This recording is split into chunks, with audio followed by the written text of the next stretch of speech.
All right, joining me now is Jerome Rivera, who will fight next July 10th at UFC 264. Jerome, how are you, sir?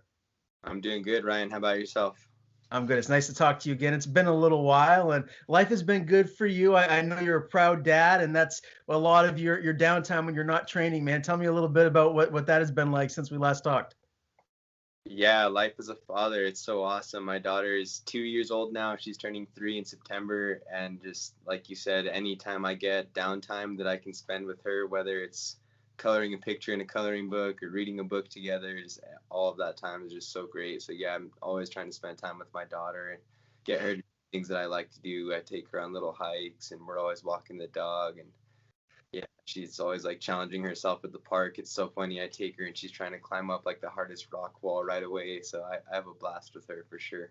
Yeah, I saw a picture on Instagram the other day. She's absolutely adorable. So you guys have a beautiful little girl on your hands. What has that I guess dynamic been like when you're in camp getting ready for a really important fight, balancing that dad family life? How has it been thus far for this camp?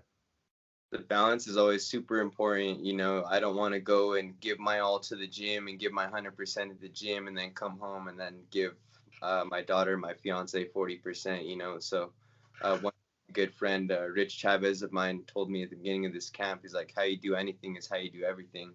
I know it's a pretty famous quote, but that really kind of resonated with me. It's like how you are at home, like the littlest thing, like how you take care of your car or how you take care of your house, like the littlest things. So I've been making sure to give everything percent attention. And as far as with the family goes, like I really realize, like, okay, I'm spending in 2 hours away from them. That's 2 hours I can't get back. So am I going to go and complain about this session for 2 hours, or am I going to go and really utilize that time and make the most of it? So that's what I've been doing, making sure I'm not wasting my family's time, making sure I'm not wasting my coach's family's time. Give 100%.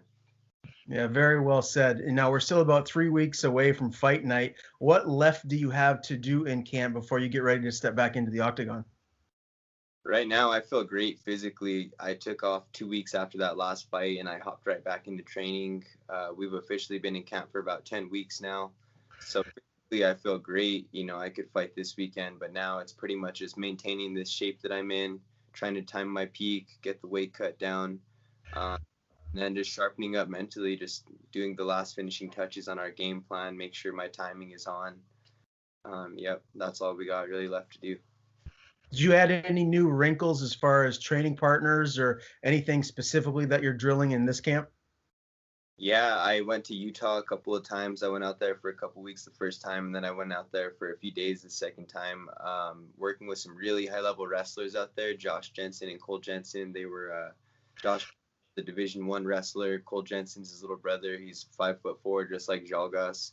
Super strong, really good wrestler. So we went and got some good grappling in out there with my buddy Rich Chavez. Also, that guy's a third-degree black belt, really talented grappler, really sharp mentally. He always gets me nice and dialed in for the fights. And yeah, also, like I said, like just trying to get out of my comfort zone this camp. I was working with Coach Alex over at Jackson Wink in Albuquerque.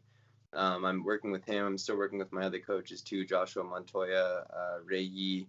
But just adding him into my arsenal too was just a new coach, stuff I haven't worked before, new techniques. So yeah, we've just been doing a lot this camp. We had a really good off season. That's awesome. Exciting to hear and to see you back into the cage, even a better version of yourself than we've already seen. Well, the last time I did talk to you, Jerome, was before you went to Abu Dhabi, for that fight. Unfortunately, that didn't go your way, and you dropped that fight to O'Day afterwards. I know it goes without saying your back's against the wall and you got to go in and get a win here. But like, what have you, I guess, learned about yourself in those last couple of fights to really, become a better mixed martial artist and tweak maybe whatever it is that you've needed to tweak so you don't have another setback inside the cage? Yeah, after those fights, it's really important to do like a kind of like an after action report, just figure out what did I do wrong technically and mentally, what was off, what was different. And there's a lot of things in all of those fights. And the Francisco Figueiredo fight, I got a little gun shy. I wasn't taking enough risks. Once I started throwing a little bit more in that third round, I started having some success. So that was one thing I just got to kind of let loose a little bit more. Um, Same thing in that Tyson Nam fight. I had kind of went out there and I had fought his fight. I was just striking the whole time. And, one of my biggest strengths is my jiu-jitsu and my wrestling. So, yeah, it's just finding that balance of, you got to react to them, but you also just got to go and fight your own fight. And I have so many lessons I learned from those fights. With the O'Day fight, that one, I wasn't setting myself up in a good position. I had just been 2 weeks off of a fight. I took that fight on 3 days notice, but just the warrior in me, I truly believe that I could have went out there and beat him, and I went out there and I made a mistake early in the fight, and it was just a learning lesson. As far as the Figueiredo fight down in Abu Dhabi, can you, I guess, explain what it was like traveling all the way, across the world to compete down there, and the time difference and the heat? Like, was there a lot of factors that were just maybe working against you in that fight? Yeah, that fight was the whole traveling process was interesting for sure, because they were like, we're getting on flights like at 2 a.m, 3 a.m, and then we're flying for 14 hours, and then the whole time we're flying, they're just bringing you this delicious food and offering you all this good stuff that we can't really have. So I'm just like, and then when you get out there, I mean, the highlight of your days really when you're at that hotel is coffee and food. And, I couldn't really enjoy too much food when you're doing the weight cut. So yeah, definitely had a lot of challenges, trying to get your sleep schedule dialed in. The night before weigh-ins, I didn't sleep the whole night. I just completely just stayed up laying in my bed, just staring at the ceiling. I couldn't sleep at all. So that was tough. Yeah, you just are always facing adversity in training camp. I had gotten 6 weeks out from that fight, I had gotten COVID. And then like when I was coming back from the COVID, so we were like at 4 weeks out, then I'd kind of tweaked my back a little bit. So I had like a lot of like setbacks during that camp, and then plus the traveling process was a little bit weird, but it was a good learning experience. You just got to adapt to what situation you're in. What were the COVID symptoms like? Did you have anything severe, or was it more mild cases for you? It was pretty tough for like 3 days when I first got it. Like I was just super achy, and specifically like in my lower back, I felt like I couldn't get out of bed. Like my back was just killing me. And I felt pretty bad for about 3 days. And then after that, it was kind of just like feeling a little bit sluggish for about a week. And then after that, I started feeling like I had enough strength to go and jog and stuff like that. And yeah, but for about a week, I definitely felt under the weather, felt like a pretty bad flu. All right, and the world's getting back to normal now. So, what are things like where you're or where you've been at as far as this camp? Are there still any restrictions? Is it just wide open? You could do whatever you want, or do you still have to kind of follow some rules and some guidelines depending on where you're at? It was nice when I'd bounced back to Utah, because since back in April, they've had everything open. I can go to the gym and work out with a mask off. Over here in New Mexico, it's starting to open up. I'd say since like the start of June, we've been able to work out at the gyms with our mask off, which is really nice, because it sucks when you're trying to do strength and conditioning with a wet mask, like breathing into your mouth. Super nasty. But for the most part, Santa Fe is pretty opened up. One thing that I'm bummed out about is we still don't have saunas yet. So there's a few things like saunas aren't open, pools aren't open yet. But yeah, their restaurants and stuff like that are open. You're starting to see more people going out around downtown. So it's nice to see things getting back in the swing of things. Have you got one of those portable saunas at your house? I know that's the new rage, man, and I'm a sauna guy myself. So if I don't scratch that itch, I go a little crazy. Yeah, I'm gonna have to get one, because that's the same with me. I love saunas so much, and I've gotten to use those portable saunas out there in Vegas a lot now and in Abu Dhabi, and I like they're pretty nice. They had a really nice one out there in Abu Dhabi, so I'm probably gonna invest in one of those coming up. Yeah, that might not be a bad idea. All right, let's talk about UFC 264. Obviously, it's a massive event. You got the Conor McGregor, Dustin Poirier trilogy fight headlining that card. And I mean, wow, what a showcase to be on, to be in front of the world and showcase, your skill set and why you belong in the UFC. Having said that, you talked about, you're back against the wall. Are you feeling more pressure for this fight? Is this do or die? And, do you feel like you really have to go in there and go for broke? Or are you going to be a cautious fighter and just take what comes?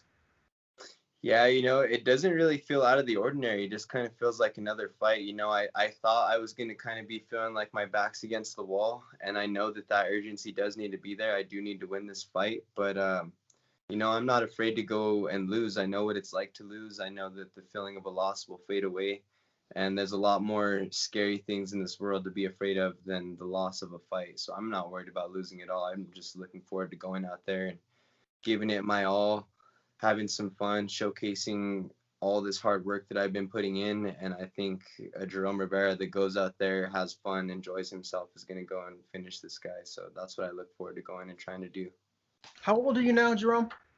26. I just turned 26. Okay. So you're still a super young guy, man. And it just seems like no matter who it is that I talk to, 99.9% of fighters that are in your position, the goal is the UFC, right? So, if you were to lose this fight, and you had to grind your way back to the UFC, like, is that where your head's at? Like, would you be happy fighting at, PFL or Bellator or ONE or another promotion? Or do you feel like regardless of what happens, you're going to get back to the grind, win or lose, and make sure you make a run here at a title in the UFC? Yeah, it's funny that you asked me that because there was like a really hard training session a couple of weeks ago. And, my coach is trying to get in deep on me, and he asked me sort of the same thing. He's like, what if you lose this fight? What are you going to do? Are you going to quit fighting, or what's your plan? And I kind of like, it resonated with me over the night. I sat and I thought about it. And, if I wouldn't have gotten signed to the UFC, if all this Contender Series stuff wouldn't have happened a year ago, then I would have still been grinding, chipping away, coming and working hard day after day. And when I first started this sport, nobody told me, hey, if you do this and you put in this amount of work and you work hard and you believe in yourself, you're going to get to the UFC. Nothing was ever promised. I was just doing it and enjoying the process and just doing it because I loved it. So, I'm just enjoying the process. The UFC, being able to get here was just a bonus. That's a perk. And I'm going to definitely fight my ass off to stay around. But I'm just going to keep enjoying life. I'm just going to keep fighting. I plan to win this fight and I plan to be in the UFC. That's the goal right now. But if I were to get cut, that's not the end of Jerome Rivera. I'm going to keep grinding. I'm going to keep working hard. And wherever I'm at, I'm going to give it my 100%. Maybe get back to the UFC. Who knows? But I'm always going to give it my all while I'm doing this. Very cool. I love that answer. Great answer. Now, as far as the weight class goes, back down to 125, the fight against O'Day was at featherweight. Drastic difference, right? Like, how is this going to be the weight class moving forward? Or do you feel like, you might fight at 135 or even entertain 145 fights in the future? Yeah, 125 has always been my home. I took the fight at 135 just to get into the UFC. Then we got to fight Francisco Figueiredo in my home weight class.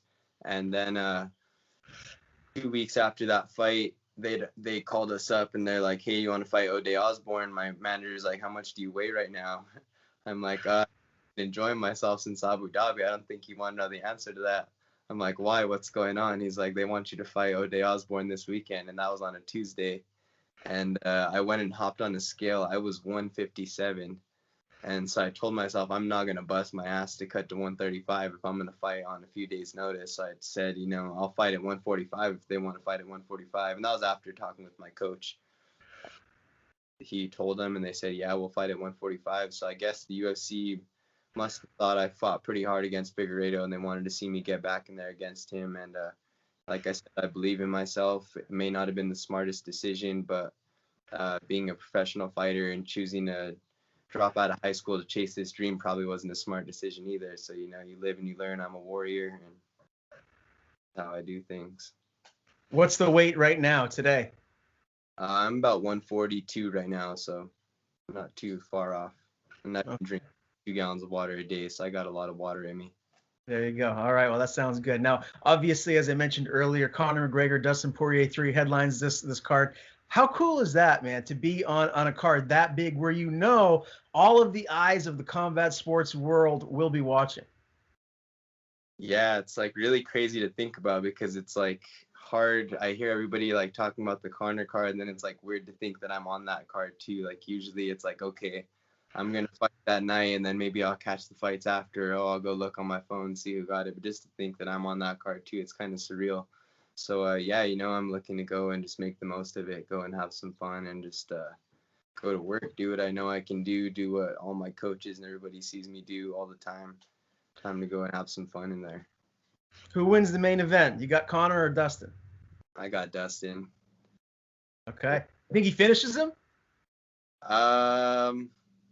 I think he does. Yeah, I think Dustin's just that guy is so gritty. That guy's been in so many wars lately. He knows how to dig deep. I think Connor's gritty too, but I think those calf kicks are gonna add up again. I think Dustin's just gonna be in his face the whole time, and I see Connor kind of gassing out, breaking a little bit, maybe in like the third or fourth round. Okay, well, I can't wait for it, and I can't wait for your fight. Let's talk about that, man.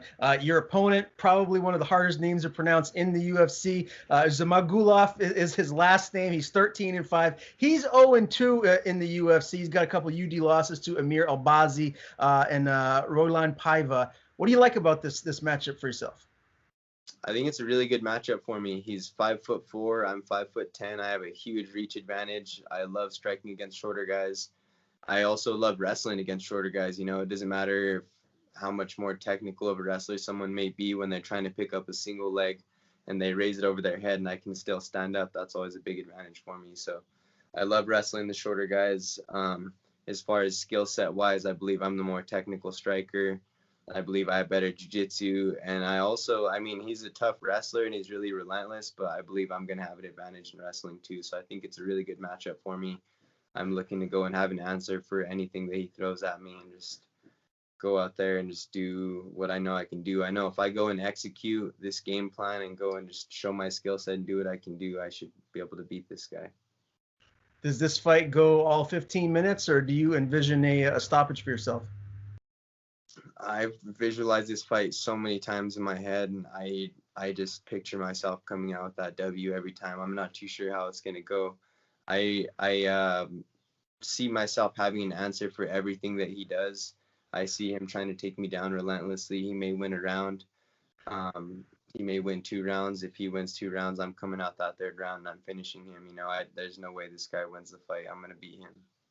Awesome. Very good, man. Well, again, Jerome, it's always a pleasure to talk to you, my man. I can't wait for this one. July 10th, UFC 264. Jerome Rivera is back in the octagon. Before I let you go, man, tell people where to follow you on social media. And if you have anyone to thank, the floor is yours. Instagram and Twitter at Renegade Rivera. Give me a follow. I promise I'm going to go and put in some work, put on a show for you guys July 10th. Give some shout outs to everybody in Santa Fe, everybody in Albuquerque, Utah. Thanks to everybody, all my training partners for helping me out. Rev Gear always hooking me up with good equipment, keeping me nice and sharp during camp. And yeah, I'm going to go put on a show for you guys. Thanks for everybody who's been a part of this.